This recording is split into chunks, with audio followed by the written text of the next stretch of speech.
Entonces recordamos eh, que cuando le damos clic acá en la casilla, lo que se está diciendo era que rota en sentido de las manecillas del reloj. O sea que si va a rotar en sentido de este punto y dependiendo de este ángulo, entonces va a girar hacia acá, ¿verdad? Va a girar hacia abajo, ¿cierto? Va a empezar a girar así, ¿cierto? Entonces en este caso 0 grados, o sea que fíjense que va a quedar en la misma posición, va a quedar exactamente en la misma posición.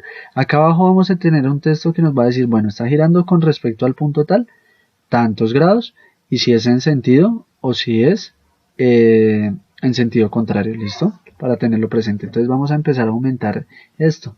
Y entonces, si a este puntico le ponemos un rastro, vamos a identificar cómo se va formando un círculo, igual que las mismas manecillas del reloj. Entonces, bueno, empieza a girar. Acá llega el momento en que este triángulo rotó 90 grados. ¿Con respecto a qué punto? Al punto A, ¿cierto? Entonces, rotó 90 grados, ¿sí?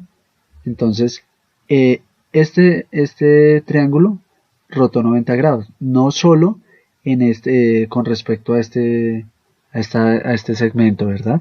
También fue con respecto a este segmento porque este segmento va a formar un ángulo de 90 con el nuevo segmento del triángulo verde, ¿listo?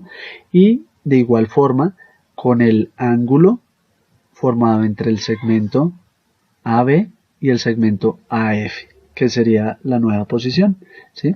Vamos a seguir realizando la exploración, ¿sí?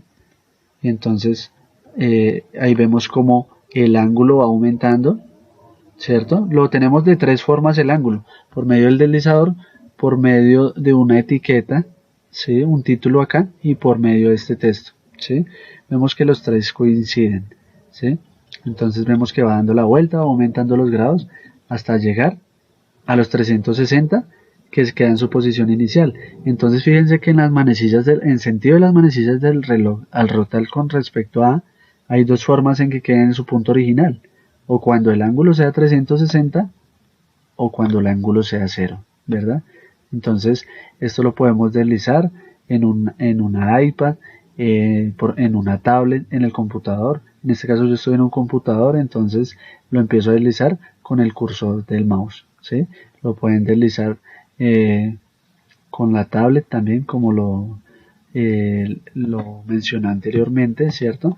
Y pues este es el caso que corresponde al sentido de las manecillas del reloj. Listo, deshabilitamos la casilla y yo digo, bueno, ahora quiero rotarlo en sentido contrario de las manecillas del reloj. Me aparece un nuevo triángulo de color azul y me aparece un texto en azul correspondiente a la rotación, ¿sí? Recordamos que va a ser la rotación con respecto al punto A y dependiendo de esta cantidad el ángulo depende en este caso del deslizador, ¿verdad? Entonces va a rotar en sentido de las manecillas en sentido contrario de las manecillas del reloj, o lo que se suele denominar como el sentido antihorario.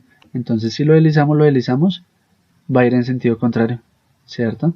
Entonces fíjense que por acá tiene que dar un ángulo de 90, ¿cierto? Un ángulo de 90 aproximadamente es por acá. En el otro nos daba una figura totalmente, nos daba la posición de la figura totalmente diferente, ¿sí? Porque es que el sentido juega gran importancia en esta parte, ¿listo? Entonces va a rotar en sentido contrario a las manecillas del reloj, ¿sí? Y empieza a hacer una trayectoria en ese sentido, en sentido contrario. Entonces volvemos a evidenciar que hay dos casos en los que este triángulo queda en la posición inicial. Cuando se rota con respecto al punto A, 360 grados, o cuando se rota con respecto al punto A, 0 grados. Pero entonces si se rotó 0 grados, entonces no se realizó una transformación en cuanto a una rotación, ¿sí? Entonces recordamos que la rotación es una transformación de una figura en el plano cartesiano. Entonces esa transformación requiere a un movimiento con respecto a un punto y a un ángulo. Y pues es importante el sentido, si es en sentido horario o si es en sentido antihorario, ¿verdad? Entonces, pues más adelante se les realiza la invitación de que exploren este programa. Entonces, pues construyan muchas cosas que les pueden ser de su interés. En este programa principalmente les va a aportar en cuanto a la rotación. Listo, entonces más adelante resolverán unas preguntas en su programa de geometría en primaria, ¿sí? Correspondiente al grado cuarto, y pues